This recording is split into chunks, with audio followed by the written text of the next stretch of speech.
Yung Sa message ko bagong sa sarili journey, ko nung ako ay noon, um, um, malayo ka na.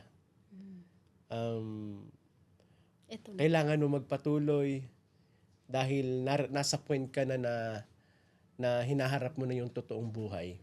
So, kung kakausapin ko yung sarili ko, sasabihin ko na um, yung Jan, yung Badok, yung JC, yung Tupper noon ay may malaking pangarap na nangangarap lang noon na ngayon ay naririto na sa lugar kung saan yung mga opportunity is um, tawag dito parang tawag dito sa dulo din. Pumapasok na, oo. Oo, mabilis dahil pinupursu mo yung bagay na alam mong masaya ka. So, yun. Hindi ka na katulad dati na mas mahina, takot, at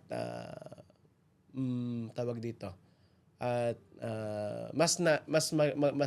nai-encourage mo yung iba na yung mga kaibigan mo na huwag matakot gumawa ng mga bagay na alam mo namang ikatatagumpay nila in the future. Exactly. Ganun.